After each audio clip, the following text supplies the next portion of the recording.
Confesión Bautista de Fe de 1689, hermanos. Este es el mensaje número 7. Y estamos terminando el capítulo número 1 de las Sagradas Escrituras. Es decir, hoy vamos a ver párrafos 9 y 10 para terminar de esta manera el capítulo número 1. ¿Cuántos capítulos son? 32. 32 capítulos de esta confesión. Apenas estamos viendo el capítulo número 1. Capítulo número 1 tiene 10 párrafos y hoy vamos a ver los últimos 2, que tiene que ver con claridad y disponibilidad. A ver, lo tengo acá. Que tiene que ver con la analogía de la fe y el juez supremo. Ese es de hace 8 días, lo vimos. Párrafo número 9 tiene que ver con la analogía de la fe, y párrafo número 10 tiene que ver con el juez supremo en la controversia. Me jugó sucio aquí, es que le puse otro color y me jugó sucio. Bueno, recuerden, hermanos, que lo que estamos viendo nosotros, o los redactores de la confesión de fe, en el capítulo número 1, sobre todo redactaron la confesión mirando las controversias que se tenía con la iglesia tradicional de ese tiempo, la católica romana. Entonces, en ese fuego de las controversias, ellos hacen esta confesión. Y los capítulos 9, los párrafos 9 y 10 del capítulo número 1 tiene que ver con la conclusión de lo que anteriormente ya se ha dicho, es decir, de lo que se ha venido diciendo en los párrafos 1 al 8. Todo lo que se dijo en los párrafos 1 al 8, que tiene que ver con bibliología, que es un tema de la teología sistemática llamado bibliología. Obviamente allí se amplía todo lo que tiene que ver con la Biblia, pero ellos trataron de sacar acá muchos atributos de la Escritura, y esos atributos fueron resaltados precisamente porque la Iglesia Católica Romana no los cree, no está de acuerdo con esos títulos, con esas características de la palabra de Dios. Y entonces por eso la confesión de fe lo que trata es extraer esos conceptos o esas características de la palabra de Dios que van en contra inclusive de lo que la Biblia, de lo que la iglesia tradicional había enseñado y aún hoy día sigue enseñando, porque como dijimos, en el famoso concilio de Trento salió todo esto. La verdad no sé cuánto duró o cuántos concilios hubo, pero eso demoró bastante, ¿no? Cuántas sesiones. Eso comenzó como en el 1545, yo he leído que hasta el 1563 todavía como que habían artículos que se estaban haciendo, es decir, hubo un proceso. Igual la confesión de fe hubo un proceso para ir haciéndose esta confesión. Eso no salió de la noche a la mañana. Entonces, hermanos, la controversia con la Iglesia Católica, y comenzamos a ver el párrafo número 1 que tenía que ver con la necesidad de las Escrituras. Y surge la necesidad de las Escrituras porque la Iglesia Católica decía que no se necesitaban las Escrituras, que el hombre no necesitaba específicamente las Escrituras para conocer a Dios, que la teología natural, como ellos lo llamaban, o la revelación natural, podía ser suficiente, o que la Iglesia podía ser suficiente con la tradición. Necesariamente no. O sea, las Escrituras más algo. Entonces, por eso nosotros llegamos a ese punto, la necesidad de las Escrituras, únicamente, hermanos, para poder recibir la obra redentora. Es decir, Dios se da a conocer a través de la revelación natural, algunos lo llaman teología natural. Dios se da a conocer, pero no se da a conocer para la salvación. Necesitamos la revelación de la palabra de Dios, la revelación especial, en este caso las Escrituras, y por eso la necesidad de las Escrituras. Párrafos 2 y 3 hablamos de la identidad de las Escrituras. ¿Y por qué estos dos párrafos? Porque la Iglesia, otra vez la Iglesia Católica, ellos identificaron la Biblia más con los libros apócrifos. Entonces ¿cómo así? Si siempre se ha identificado a la Biblia, la palabra de Dios, con estos 66 libros, 39 que tiene el Antiguo Testamento, a un canon ya cerrado por los hebreos, por los judíos, que eso no se puede alterar.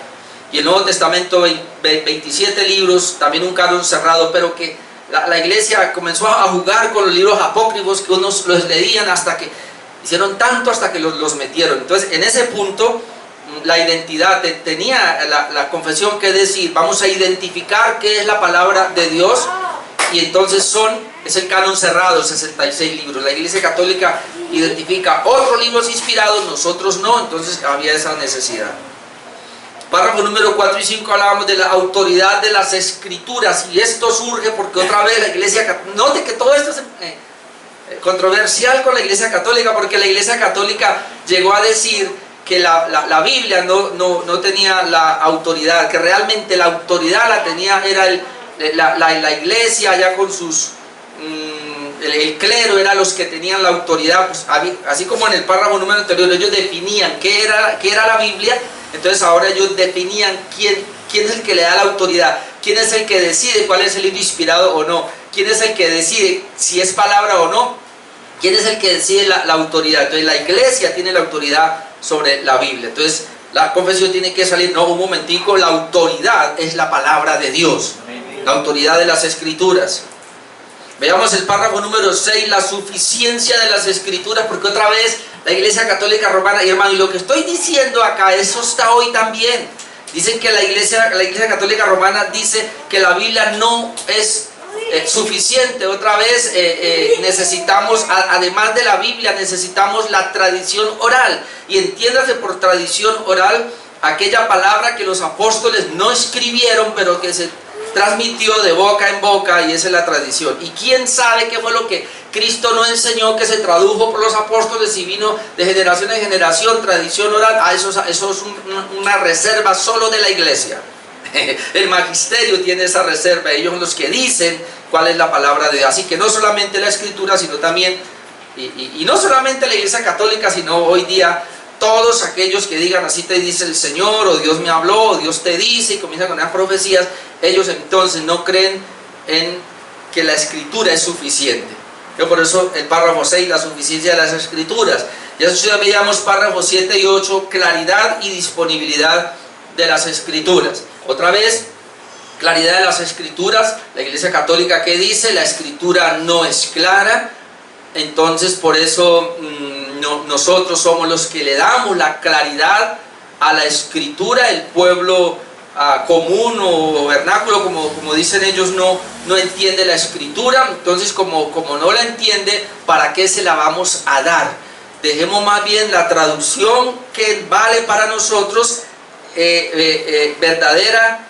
¿Cuál es? Ayúdenme. La Vulgata Latina. La Vulgata Latina, esa es la traducción verdadera. No se va a hacer traducciones, sino que tenemos la Vulgata y está en latín. Así que si aquí hay españoles, hay gringos, hay lo que sea, no, ustedes hacen la misa, pero nosotros aquí la hacemos en latín. Y eso hasta hace poco hacían en latín, y mi esposa me cuenta que aún se leía la Biblia a espaldas al pueblo, porque el pueblo no entendía, el pueblo no puede entender la Biblia. Entonces por eso nosotros y la Confesión de Fe se le dice, no señores, la Biblia es clara, que hasta los niños la pueden entender. Y eso llevaba al párrafo número 8 a decir la disponibilidad de las Escrituras, porque como ellos dicen, bueno, el pueblo como no entiende la Escritura, no la necesita. Si ellos quieren saber de Dios, que vengan a las iglesias y el cura les da la misa y les enseña lo que ellos quieren saber, pero ellos no la necesitan. Entonces la disponibilidad de las Escrituras es que la Confesión de Fe tiene que salir a flote, y los reformados dijeron, necesitamos que la Escritura esté disponible en cada idioma. Y por eso comenzó a haber traducciones de la palabra de Dios a todos los idiomas, y hoy día sigue eso. Nosotros valoramos mucho la labor que hacen estas sociedades bíblicas, porque ellas lo que están haciendo es traducir la Biblia a todos los idiomas y dialectos que haya en el mundo entero. ¿Por qué? Porque la Biblia debe estar disponible para todos. Y luego llegamos a los últimos párrafos 9 y 10, que son párrafos de conclusión. Y entonces lo primero que vamos a ver allí es párrafo número 9, la analogía de la fe. La analogía de la fe. Ahí hay una sola sección. Dice así, párrafo número 9, el título sería la analogía de la fe. Dice, la regla infalible de interpretación de las Escrituras la constituyen las propias Escrituras. Eso es analogía de la fe.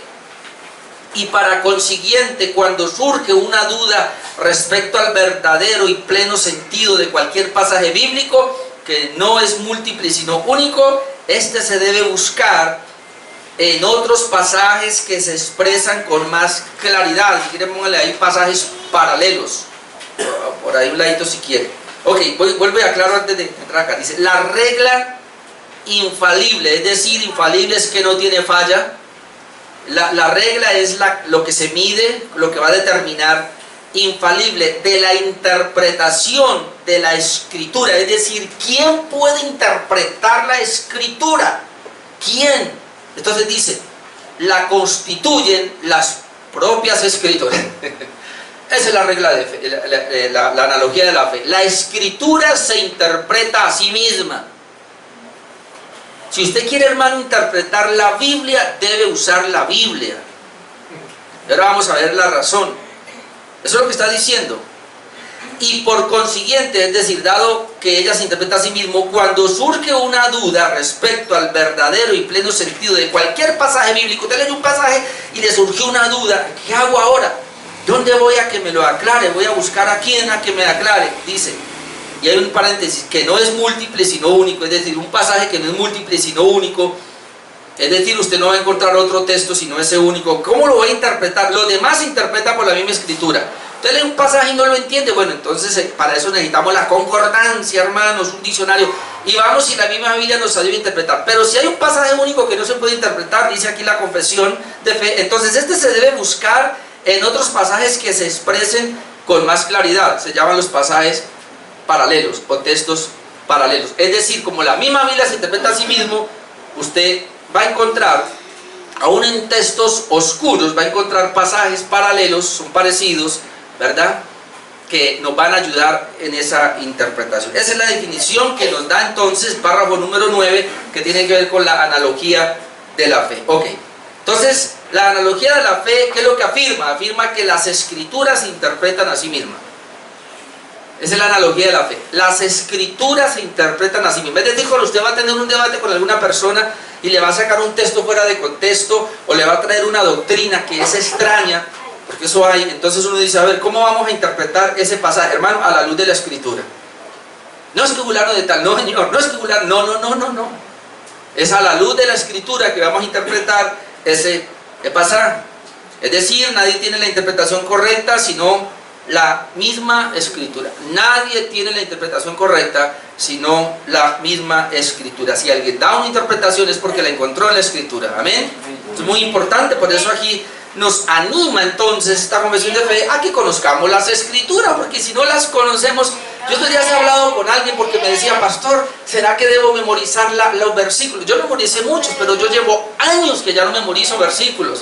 Como yo le dije a un hermano, yo ahora lo que hago es leer la Biblia y saber dónde están ubicados los versículos. Eso es más importante que memorizarlos.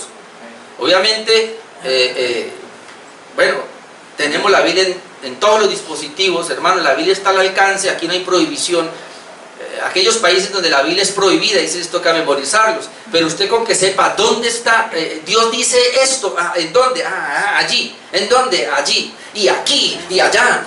Eso es lo que tenemos que hacer, porque unos expertos en eso, hermanos. Porque la Biblia dice, y se encuentra con alguien, ¿y qué dice? Pues tal cosa, ¿y dónde? La Biblia dice, ayúdate que yo te ayudaré. ¿Y dónde? No, pues, ¿dónde es que dice? No dice. Pero hay muchos cristianos así, porque como no conocen la Biblia, pues fácilmente le meten un gol. Bueno, los pasajes deben interpretarse por pasajes paralelos, ya lo dije. Lamentablemente hoy, hermano, no se hace así, sino que se escoge cualquier texto sin buscar el contexto. Y como lo dije hace 8 días, el problema que tenemos hoy día es que usan la famosa palabra rema. Y entonces vamos a ver Dios qué me dice hoy, aquí, y de una vez leí. O cogen un versículo, hermano, y le tratan de sacar la palabra rema. ¿Y qué es eso? Bueno, ¿qué fue lo que saltó de ahí? Hermano, póngale que lo que le voy a decir. Usted se lee, por decir algo, el Salmo número 1. ¿Qué dice el Salmo número 1? Bienaventurado. Ok.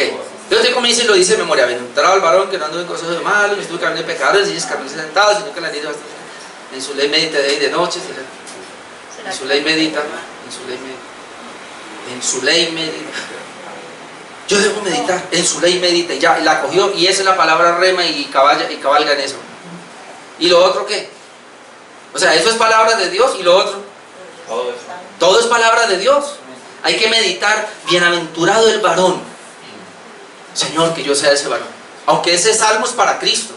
Pero por estar en Cristo es que yo soy el varón que no anduvo en consejo de malos. Comienza uno a pensar, a ver, yo he estado en consejo de malos. Yo me reuní con el grupo a escuchar chistes verdes. Me reía con ellos. Yo me fui para allá. A ver, ¿qué pasó? Entonces uno tenía que comenzar a evaluar cada palabrita, a ver, y llevarlo a la práctica, a ver qué pasa. Y ahora sí todo. Entonces la persona lamentablemente hacen eso. Ok, tengo aquí unas definiciones que quiero dar. La analogía de la fe es una explicación de cómo las diferentes partes de la Biblia se complementan entre sí y no se contradicen. Y vamos llegando a un punto muy importante. Todas las partes de la Biblia se unen entre sí y no se contradicen. Esa es la analogía de la fe. Ahora, el pastor David Cox dijo lo siguiente, y aquí lo tengo, que me llamó la atención y por eso lo traje. Él da una definición de analogía de la fe de esta manera. Dice, es simplemente una creencia que si las escrituras son lo que pretenden ser, es decir, la palabra de Dios, entonces tienen que ser la obra de una sola mente. Y esta mente es divina. Con esta presentación autoritativa, es claro que Dios se nos presenta a sí mismo como un ser con la calidad de verdad y no de mentira o deshonesto. Por esto, ni por engaño ni por equivocación puede tener la palabra de Dios contradicción en sí misma o entre sí misma. Dios mantiene una consistencia fiel y en armonía en todas las partes de las escrituras. Dios nunca miente, nunca se contradice, nunca declara una cosa para contradecirla luego. Hermano, esa definición es muy importante porque es la analogía de la fe. La Biblia no se contradice. La Biblia es su propio intérprete. Cualquier texto que aparentemente es contradictorio, hay que mirar el contexto, porque yo soy el que estoy poniendo contradicción en la Biblia. La Biblia no se contradice para nada. Hay que entenderla en su contexto. La confesión de Westminster, inclusive yo la tengo allí, la tengo explicadita también. Yo me la estoy leyendo igualmente con la Confesión Bautista. Dice en el párrafo 9 precisamente, dice lo siguiente: la regla infalible de interpretación de las Sagradas Escrituras es la Escritura misma. Y entonces, cuando hay una duda sobre el sentido verdadero y plenario de cualquier parte de la Escritura, tenemos que buscar y entender la misma Escritura en otros lugares que hablen más claramente sobre ello. Y a esto es lo que se puede conocer como yo entiendo un texto oscuro, porque hay textos oscuros o difíciles en la Biblia, bueno, buscando textos claros. Es decir, los textos oscuros o difíciles que yo encuentro en la Biblia se interpretan por textos que son más claros. Entonces, ¿qué es lo que aconsejamos nosotros? ¿Por qué cree que la mayoría de la gente o de los pastores, cuando una persona nueva llega a la iglesia, le dice, comience a leer el Evangelio de Juan? Porque el Evangelio de Juan es un evangelio, es más claro que los otros. Entonces, no le decimos que vaya a Mateo, a Marcos o a Lucas. Lucas es un poquito intelectual. Es muy rico, Lucas es muy rico porque fue escrito por un doctor, un médico, pero Juan fue escrito por el apóstol amado del Señor con un lenguaje muy del pueblo, muy fácil. Entonces, cuando uno va a Juan, encuentra una delicia de ese lenguaje sencillo para entender la obra de Cristo. Ya después va a entender uno, ya después puede ir a Lucas y va a entender otras cosas. Esa es la idea. Bueno, voy a poner aquí algunos ejemplos antes de pasar a la última. Es un ejemplo entonces aquí de cómo la gente saca un texto fuera de contexto, o para poder llegar a entender qué es la analogía de la fe sería este. Y sería lo siguiente: si Jesús es el único redentor mediador, ¿dónde está eso? 1 Timoteo 2:5 dice, porque hay un solo Dios y un solo mediador entre Dios y los hombres, Jesucristo. ¿Qué dice la Biblia? Hay un solo mediador. ¿Cuántos hay? Un solo mediador entre Dios y los hombres, eso lo tenemos claro. Bueno, si es así, entonces la Iglesia Católica Romana enseña que María es corredentora, que María es mediadora con Jesucristo.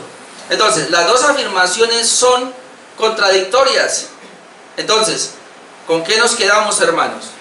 La Biblia, la Iglesia Católica, y por eso sale esto de la analogía de la fe, porque la Iglesia Católica decía, no, la tradición es interesante, pero desde el siglo IV, no sé si antes ya había, bueno, yo siempre digo que antes, pero habían personas que estaban tratando de meter a María, porque ellos llegaban a las conclusiones bien estúpidas, ¿no?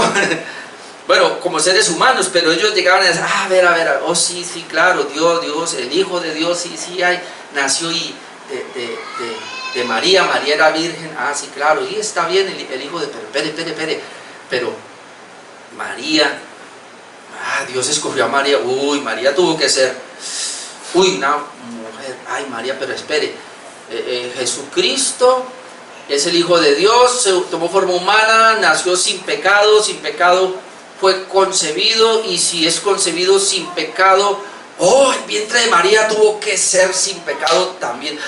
María tuvo que ser virgen, tuvo que ser pura, y comienzan a meter, y entonces, no, un momentico, rechazaban eso, y luego más adelante lo ahondaban, lo rechazaban, hasta que ya en el siglo VI, por ahí VII, comenzaron a aceptarla, hermano, hasta que eso prácticamente, no estoy seguro, y espero que de pronto me equivoco acá, pero creo que fue Tomás de Aquino, y ojalá no me equivoque, quien le dio ya el sello para aceptar a María Inmaculada. Pero no solamente ahí, es decir, María nació sin pecado, sino que luego comenzaron a hablar, bueno, y si es así, y Jesucristo ascendió al cielo y siendo perfecto, y si María también es sin pecado, entonces ella también ascendió al cielo. Entonces la ascensión de María, y otra doctrina que se fue allí.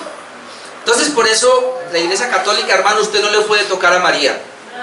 Es impresionante. Usted tóquele a Jesús, tóquele las Escrituras, pero tóquele a María, hermano, y seguro que, mejor dicho. Entonces, ¿qué hacemos ahí cuando ellos dicen, hermano, tenemos que ir a dónde? A las Escrituras. Tenemos que ir a las Escrituras, y las Escrituras en ningún momento muestran a María como corredentora, mucho menos como mediadora. Es decir, corredentora es que ella, igual que Cristo, nos ayuda a la redención, y que ahora es la intercesora. Y yo escuchaba, leía de un hombre en la Edad Media, me llamó la atención, porque él decía, mire, usted va a orar, así se llaman los curas, usted va a orarle a Dios, pero de pronto Dios es muy lejos, muy distante. Vaya a Jesucristo, que es el Hijo, Él es más cercano, no es que Él se hizo hombre y de pronto lo entiende, vaya. Pero si aún usted ve que como que no, vaya a María, que es la mamá, y usted sabe que madre es madre, ¿no?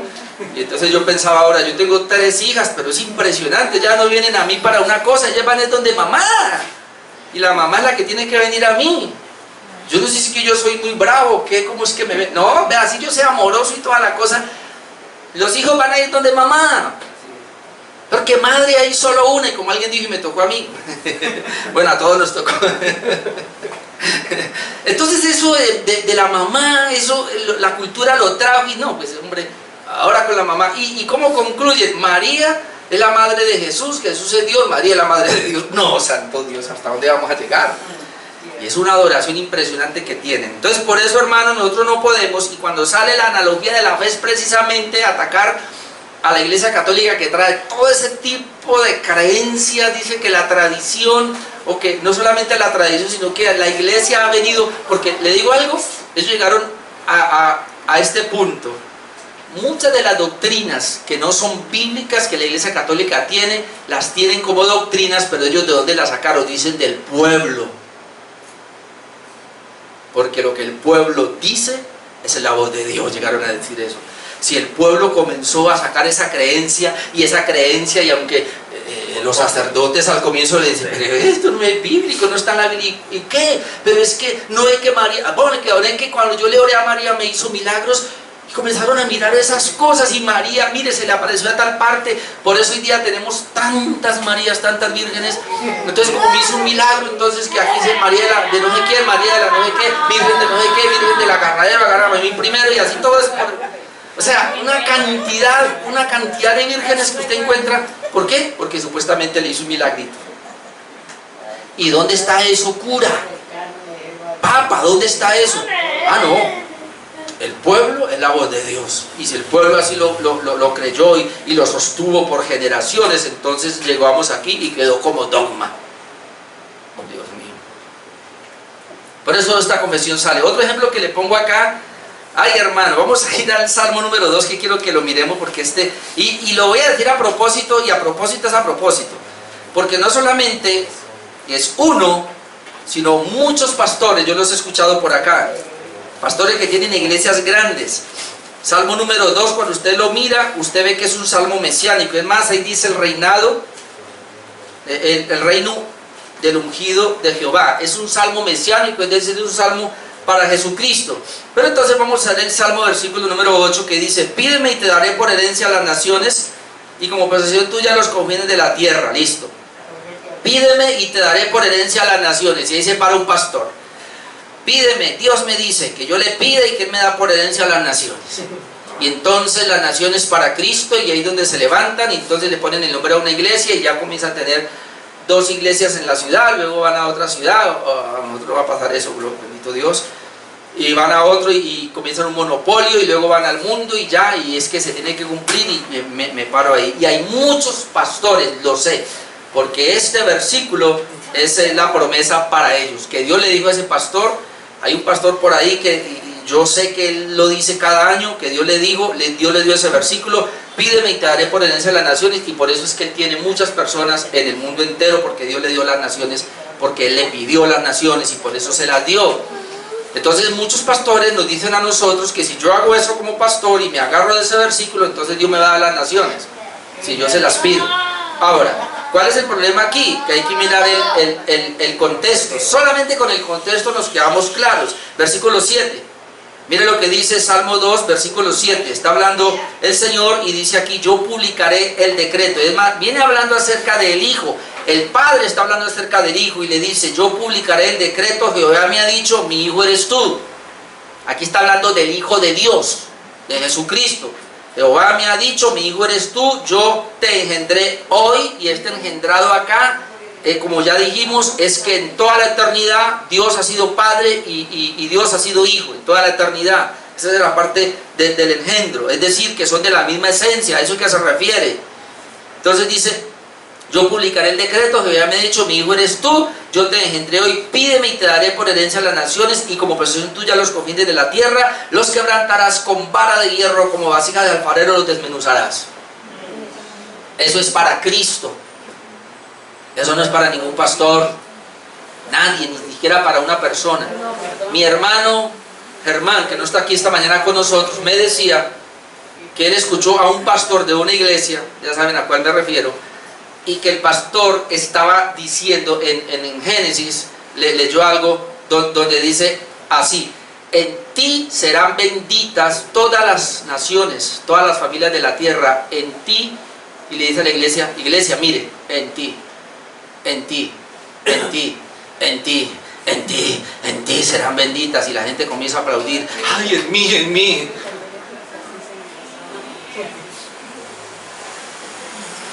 ¿Qué hacemos nosotros, hermanos, con eso? Ahí está hablando a Abraham: en ti es Jesucristo, en Jesucristo iban a ser benditas todas las naciones de la tierra. No en nosotros, hermanos. Ahora, quiero llevar este mismo pasaje, que nosotros ya lo vimos, porque está bien. El Salmo número 2, sabemos que es un salmo mesiánico, pero ¿cómo lo interpretamos? Vamos a Hebreos capítulo 1, pues ya estuvimos ahí, pero ¿cómo podemos entender? Porque la misma Biblia es un propio intérprete. Eso es lo que yo quiero mostrar por lo menos en unos versículos aquí, que la misma Biblia es un propio intérprete. Pues Hebreos 1:5 dice: porque a cuál de los ángeles dijo Dios jamás, mi Hijo eres tú, yo te he engendrado hoy, y otra vez yo seré el Padre y Él será mi Hijo. está tocando el mismo Salmo número 2, y a quién se lo está aplicando el autor de Hebreos, a Jesucristo. Hebreos 5:5, y hay muchos más obviamente. Hebreos 5:5 vuelve otra vez a decir: así tampoco Cristo se glorificó a sí mismo, haciendo de su sumo sacerdote, sino el que le dijo: tú eres mi hijo, yo te he engendrado hoy.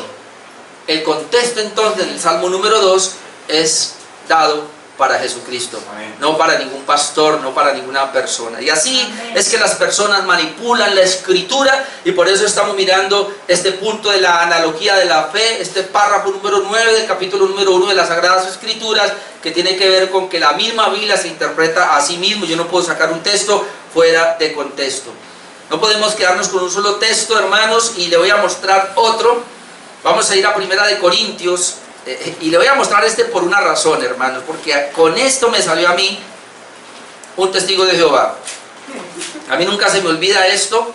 Primera de Corintios número 15 y 19, y cuando usted va a leer este pasaje, hermano, una persona nueva, una persona que no conoce la Escritura, una persona que no conoce estos temas que estamos llevando a cabo, se puede enredar. Primera de Corintios 15, 19, solamente vamos a leer ese. Mire lo que dice: y si en esta vida solamente esperamos en Cristo, somos los más dignos de conmiseración de todos los hombres. Así me lo sacó. Si en esta vida, mire que la Biblia, porque ellos dicen eso, y estoy hablando de los testigos de Jehová, porque ellos defienden a Jehová, y por defender a Jehová ellos quieren coger a Cristo y hacerlo pedazos.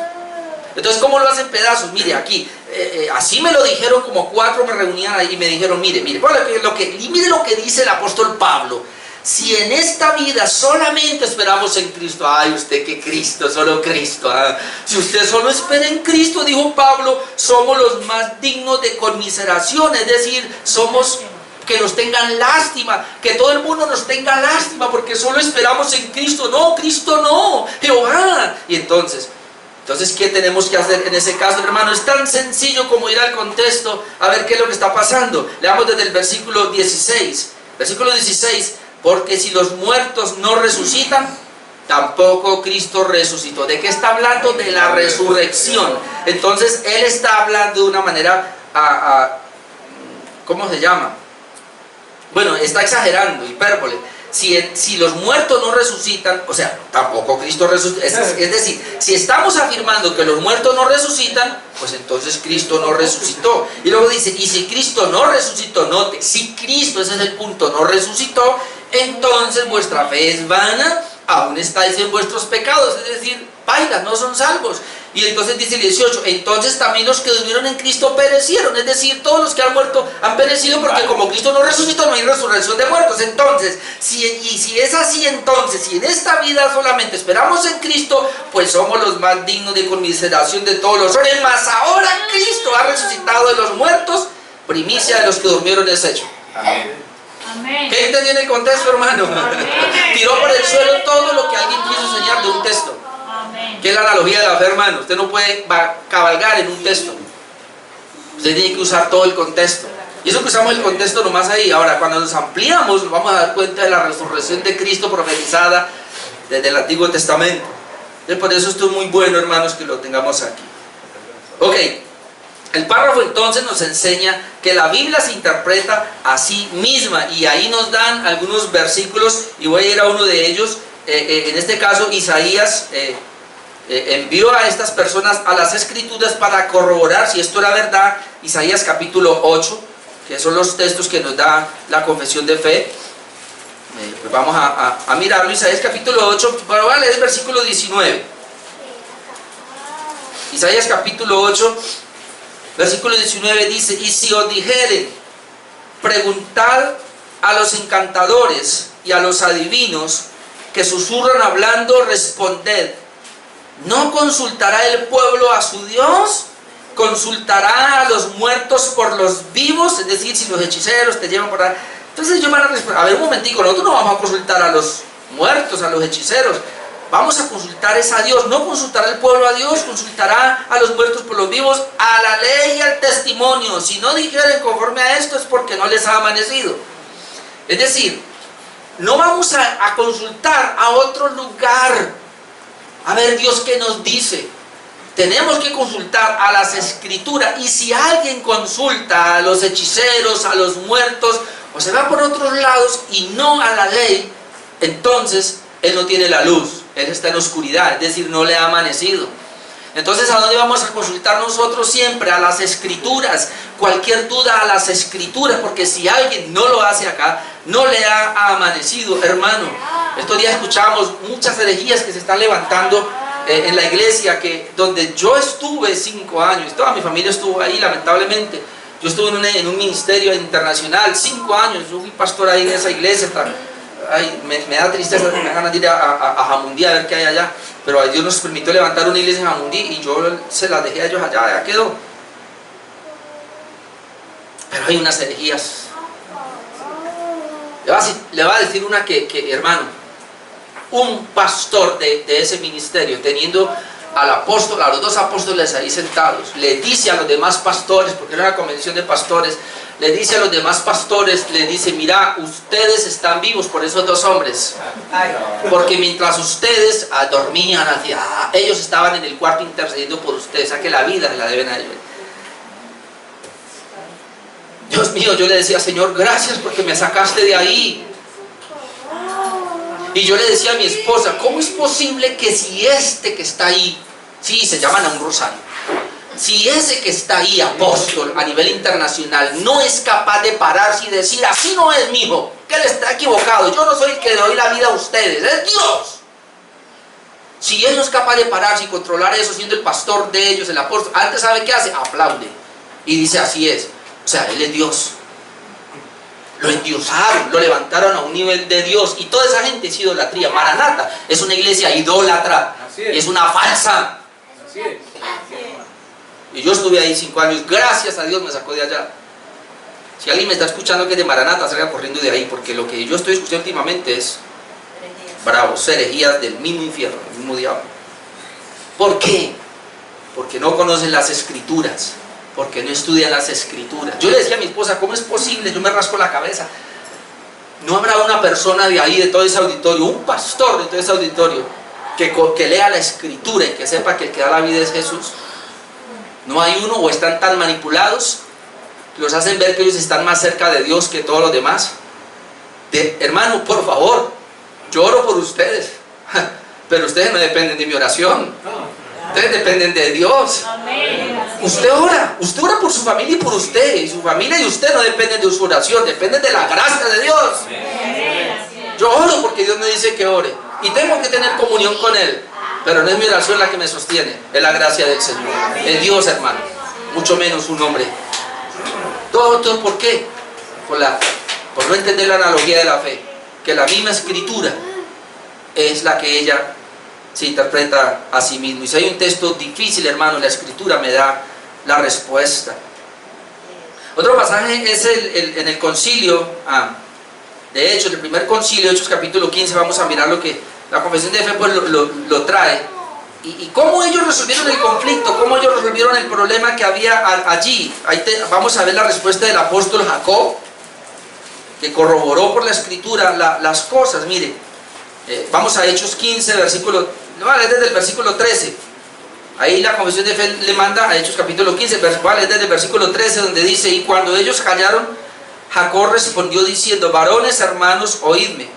Simón ha contado cómo Dios visitó por primera vez a los gentiles para tomar de ellos pueblo para su nombre. Y con esto concuerdan las palabras de los profetas. Note a dónde los llevó Jacob. Y con esto concuerdan las palabras de los profetas. ¿Por qué? Porque Pablo y Bernabé están dando un reporte de cómo Dios los envió a los gentiles. Entonces él dice: a ver, y con esto concuerdan las palabras de los profetas, como está escrito: después de esto volveré y reedificaré el tabernáculo de David que está caído, y repararé sus ruinas y lo volveré a levantar. Pero mire el 17: para que el resto de los hombres y el resto de los que no son judíos busquen al Señor.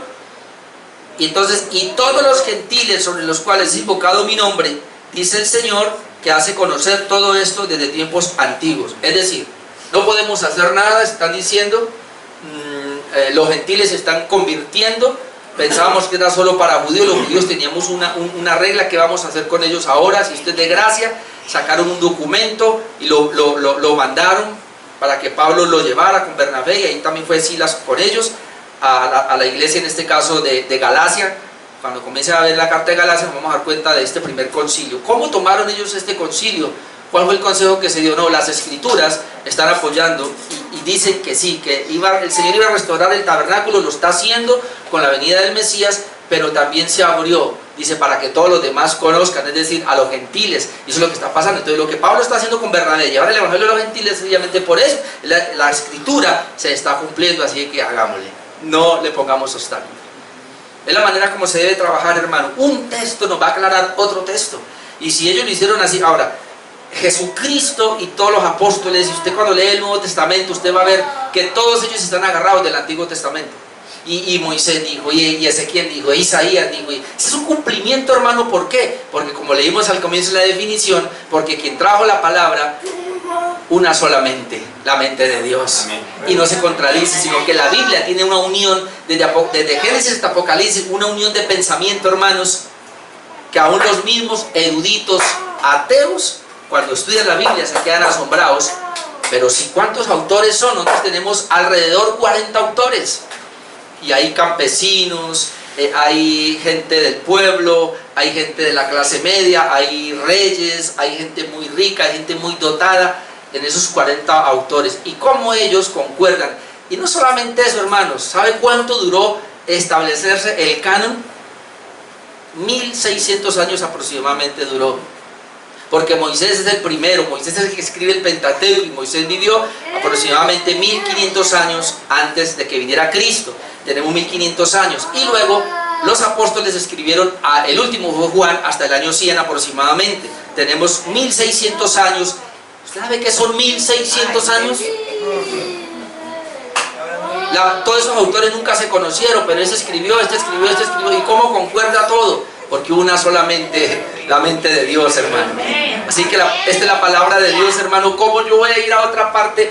¿Cómo yo voy a ir a buscar? No, la palabra de Dios es clara y ella me da la interpretación. Eso se llama analogía de la Biblia. Y el párrafo número 10, que es ya más sencillo, nos habla acerca del juez supremo en la controversia, como la conclusión para cerrar. El juez supremo en la controversia. ¿Cuál es el juez supremo? La Escritura. La Escritura. La palabra de Dios es el juez supremo en la controversia. Así que vamos a leer ese párrafo. Párrafo número 10 dice: el juez supremo por el que deben decidirse todas las controversias religiosas. Amado hermano, porque te cuento que de todo el tiempo ha habido controversias. Todo el tiempo. Y la seguirán habiendo. Ahora que yo estoy haciendo, ya estamos terminando el estudio del seminario de la Edad Media, y yo me quedé aterrado. Cantidades de grupos que se levantaron en el año 1300, 1400, antes de la Reforma. Y yo digo, Dios mío, grupos con creencias, es más, se llaman disidencias de la Iglesia Católica. Muchos grupos que estaban aparte de la Iglesia Católica, pero algunos eran más tirando a la Reforma, reformadores, otros eran más tirando al carismatismo de nuestros días, con todo tipo de cosas, ¿no? Y yo digo, Dios mío, esto lo ha habido siempre. Nada es nuevo. Siempre, nada es nuevo, siempre ha existido todo eso. Por eso dice entonces el párrafo 10: el juez supremo por el que debe decidirse toda controversia, porque hay controversias, todas las controversias religiosas, y por el que deben examinarse todos los decretos de concilio. Recuerde que siempre que hay una controversia ha habido un concilio y sale un decreto. Los concilios son para mirar qué hacemos con estas contradicciones que hay, y sale un decreto. Entonces estos concilios que sacan los decretos, dice que, otro punto, las opiniones de autores antiguos, es decir, uno puede leer los autores antiguos, pero ¿cuáles son las opiniones que ellos dan? Las doctrinas de hombres y espíritus particulares, es decir, cualquiera va a venir aquí y va a traer una interpretación, dice, y cuya sentencia debemos acatar, es decir, debemos acatar, obviamente, lo que ellos dicen está bien. Pero luego dice, no puede ser otro sino las Sagradas Escrituras. Es decir, la interpretación, hermano, no puede ser otra sino las Sagradas Escrituras entregadas por el Espíritu. A dichas Escrituras así, entregada se reduce nuestra fe en definitiva. ¿Sí ven lo que está diciendo entonces? Ese párrafo como para concluir, para decir que el juez supremo es la Biblia, la palabra de Dios. Hermano, usted y yo podemos tener cierta controversia en algún punto, y obviamente no debe ser en los puntos cardinales de la fe. Y un punto cardinal, hermano, es la soteriología, que es la doctrina de la salvación. Ahí, hermanos, todos los reformados están de acuerdo. Todas las iglesias estamos de acuerdo, sean independientes, sean bautistas, sean presbiterianas, estamos de acuerdo. En cuanto a la doctrina de Dios, y le voy a decir una cosa, en cuanto a la doctrina de Dios, teología propia, hasta con la Iglesia Católica estamos de acuerdo. No hay problema. Ahí nos abrazamos. Bueno, no nos abrazamos, es decir. Pero hay otros temas, hermanos, que son secundarios, sobre todo el tema de la escatología. Podemos estar en desacuerdo, ¿verdad? Yo no sé si usted es premilenialista, milenialista, posmilenialista. Bueno, ya depende usted por dónde se metió, qué rama está estudiando, pero sería bueno estudiar todas las ramas y llegar a una conclusión. Podemos estar en desacuerdo, pero ¿cómo llegamos nosotros a unificar los criterios? Por la sola escritura. El desacuerdo, hermanos, es la debilidad del hombre. Yo siempre pongo este ejemplo.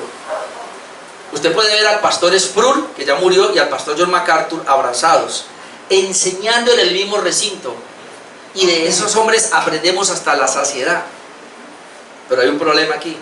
Ellos nunca, siempre se distanciaron en escatología, porque el pastor Sproul amilenialista y el pastor MacArthur dispensacionalista moderado. No estoy diciendo dispensacionalista como los arminianos, sino dispensacionalista moderado. Él tiene el punto de vista de ahí, y él dice así.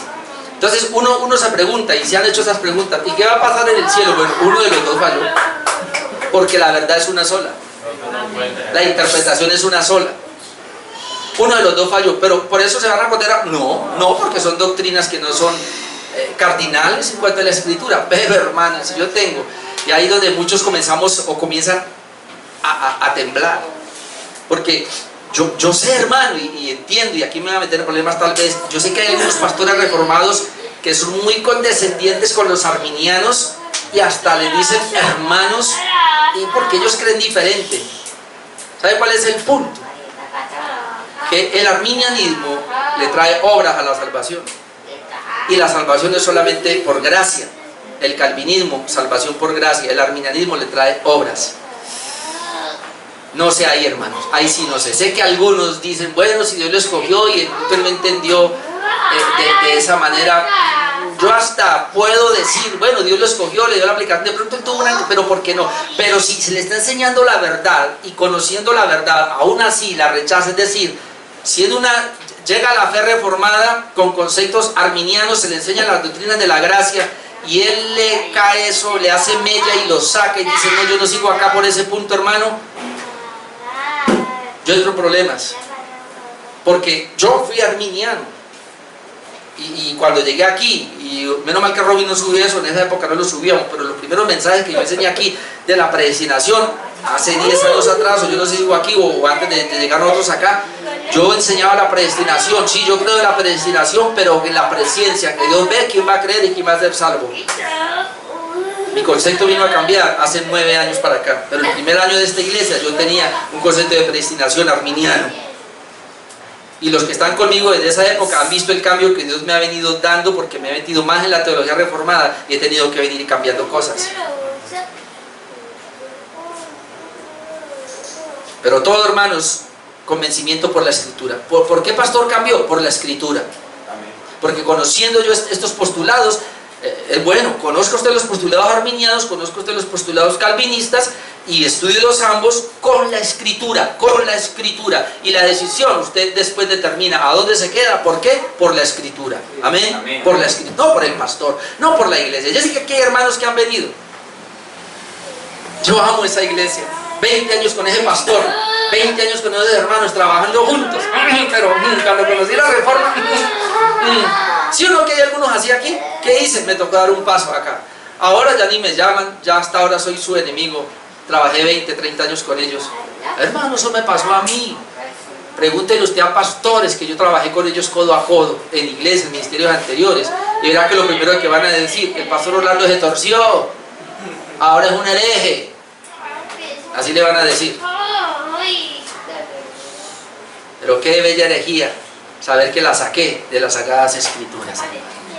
Vine a las Sagradas Escrituras, muy, muy importante. Ok, la confesión allí entonces nos da unos versículos. Otra vez el párrafo 10 nos habla que el juez supremo en toda controversia es la palabra de Dios, las Escrituras. O sea, en la conclusión de todos los temas que se desarrollan, tenemos que llegar a la conclusión por las Escrituras. Frente a cualquier controversia no se debe tomar nada más que las Escrituras. Amén. No, es que John Piper dijo, no, es que el pastor MacArthur, no, es que el pastor Paul Wasser, no, es que John Owen, no, los puritanos, no, es que Martín Lutero dijo, no, es que Calvin, no, él no. ¿Qué dijo la Biblia? ¿Qué es lo que dice la Biblia, hermano? Usted tiene que salir, es que ese es el punto, no, es que Calvin, no, yo aquí hago referencias de la Reforma y de algunos nombres, pero así como referenciados. Pero es la Escritura, hermanos, es la Escritura, es la palabra de Dios donde sale toda doctrina. Vamos a ver si alcanzamos a este pasaje. Vamos a mirar qué pasó acá, qué dijo Jesús, Mateo 22, con relación a este punto. Mateo 22, versículo 23. Mateo 22, versículo 23. Déjeme, yo le leo todo esto porque esto es impresionante. Cómo el Señor termina en un punto drástico. ¿Qué es lo que está pasando hoy día? ¿Por qué tanta herejía? ¿Verdad? Y la herejía surge por esto. Mateo 22, 23. Mira lo que dice, vale, desde ahí dice: aquel día vinieron a él los saduceos que dicen que no hay resurrección, y le preguntaron diciendo: maestro, Moisés dijo, si alguno muriere sin hijos, su hermano se casará con su mujer y levantará descendencia a sus hermanos. Note a dónde van. Entonces dice: hubo pues entre nosotros 7 hermanos. Pues yo no sé si eso fue verdad, pero le dijeron a Jesús: hubo entre nosotros 7 hermanos, el primero se casó y murió, no teniendo descendencia, dejó a su mujer y dejó a su mujer a su hermano. De la misma manera también el segundo y el tercero hasta el 7. Y después de todos murió también la mujer. 7 hermanos la tuvieron. Luego dice: en la resurrección pues, ¿de cuál de los 7 será ella mujer, ya que todos la tuvieron? Verso 29. Entonces respondiendo Jesús les dijo: erráis ignorando las Escrituras y el poder de Dios, porque en la resurrección ni se casarán ni se darán en casamiento, sino que serán como los ángeles de Dios en el cielo. Pero respecto a la resurrección de los muertos, no habéis leído la Escritura, lo que os ha dicho Dios cuando dijo: yo soy el Dios de Abraham, el Dios de Isaac y el Dios de Jacob. Dios no es Dios de muertos sino de vivos. Mire, hermanos, la analogía de la fe. La Escritura se interpreta a sí mismo. Mire, hermano, la autoridad suprema que tenemos, el juez supremo de la Sagrada Escritura. Jesús lo quisieron poner una trampa los saduceos que no creen en la resurrección. ¿Y qué va a pasar ahora? Entonces, ¿allá qué va a hacer? Si 7 la tuvieron, Moisés, ellos usan las Escrituras mal interpretadas. El diablo usa las Escrituras mal interpretadas. Así que no nos asustemos, hermanos, si un pastor, que dice el apóstol Pablo que son ministros del mismo diablo, sí, así dice, ministros del diablo, usan las Escrituras, porque el diablo usa las Escrituras. A Jesús le dijo: escrito está, Señor, y es verdad. El Salmo 91 es para Jesús, y la Escritura dice que te guardará para que no tropiece tu pie en piedra, así que arrójate. El Señor le dice: sí, pero también dice que no tentarás al Señor tu Dios. Todo, hermano, en la Escritura está. Es decir, Jesús toma las Escrituras y responde a acusaciones que le vengan a él. Es decir, todo se decide por las Escrituras. Pero el punto es este. Mire lo que el Señor dijo: erráis, ¿qué cosa? Ignorando las Escrituras y el poder de Dios. ¿Cómo erra la gente hoy día? Ignorando las Escrituras. Si alguien se para a decir como dicen hoy día, no, es que el pastor dijo. No, hermano, por favor, usted nunca diga, es que el pastor Orlando dijo, no, es que la Biblia dice. El pastor Orlando nos enseñó lo que la Biblia dice, que es diferente, pero la Biblia es la que dice, la Biblia dice. Así que todos estos hermanos que se reúnen y tienen pastores, ámenlos, sí, no hay ningún problema, pero por favor, no se basen en lo que ellos dicen, es lo que la Biblia dice, es lo que la Biblia dice. Y Efesios 2:20, donde se debe ir, la escritura claramente dice que el fundamento donde debemos ir es el de los apóstoles y profetas, que es la palabra de Dios. Edificado, le dice a la iglesia, sobre el fundamento de los apóstoles y los profetas, que es la palabra de Dios. Y el apóstol Pablo también acudió a las escrituras cuando lo rechazaron. Leo esto y termino, Hechos 28:23. Hechos 28:23, miren.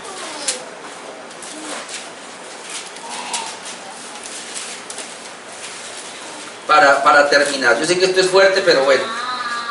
¿A dónde fue el apóstol Pablo cuando lo rechazaron? Hechos 28, versículo 23, dice: y habiéndoles señalado un día, vinieron a él muchos de la posada, a los cuales les declaraba y les testificaba el reino de Dios desde la mañana hasta la tarde, persuadiendo acerca de Jesús, tanto por la ley de Moisés como por los profetas. Note que Pablo les estaba testificando a los romanos usando la palabra de Dios, la ley y los profetas.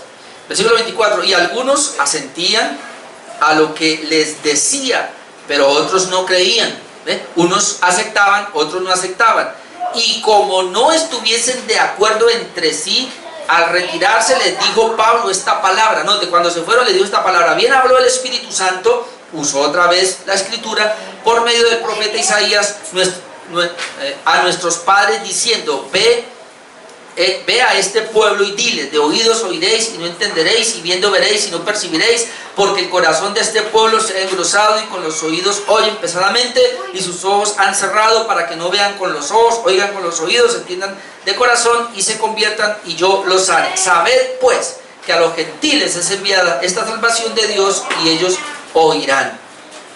Entonces, el apóstol Pablo usó la escritura aún para decir que se tenía que cumplir lo que Isaías dijo. Dios dijo por medio del profeta Isaías que a algunos se les iba a cerrar y por eso ellos no podían entender. Entonces, hermanos, no tengamos temor. Yo no tengo temor. Yo he tenido mucha gente aún en esta iglesia y en Tuluá y están ahí, pero llega el momento donde se les cierra la escritura, no lo pueden entender, no la pueden ver y se paran y me dicen: pastor, hasta aquí lo acompaño, hasta luego. ¿Y por qué? Porque yo no creo en lo que usted está enseñando. Ah, bueno, chao. ¿Y por qué? Cuando alguien me dice así, después de enseñarle bien la palabra, y me dice que no entendí, enseñándole la escritura, entonces yo tengo que, hermano, confiar en lo que Dios dice aquí en la escritura. Pablo usó la escritura. Ah, bueno, entonces Dios les abrió los ojos para que no vean y por eso ustedes, chao. Pero ¿qué hacen los pastores hoy día? Quieren ir a abrírselos. Cuando el Señor se los cierra, el pastor se los quiere abrir. Pero si alguien, hermanos, comienza a preguntar: no entiendo, pero yo quiero estar ahí, quiero aprender más. Es muy difícil ese tema, porque a mí no me enseñaron así, pero quiero aprender, hermano. Enseñémosle, hermano, enseñémosle, porque él es sincero, es honesto. Pero hay gente que se cierra y la escritura nos dice, ella misma habla de esa manera. Entonces, este es el juez supremo de la controversia de la escritura. 2 puntos vimos en esta hora, 2 párrafos, el 9 y el 10. Párrafo número 9, la analogía de la fe. La escritura se interpreta a sí mismo. Párrafo número 10, que tiene que ver entonces con la autoridad suprema, la que concluye las controversias, es la bendita palabra de Dios. Amén. Gracias a Dios por este capítulo número 1 de las Sagradas Escrituras. Oremos. Amado Dios.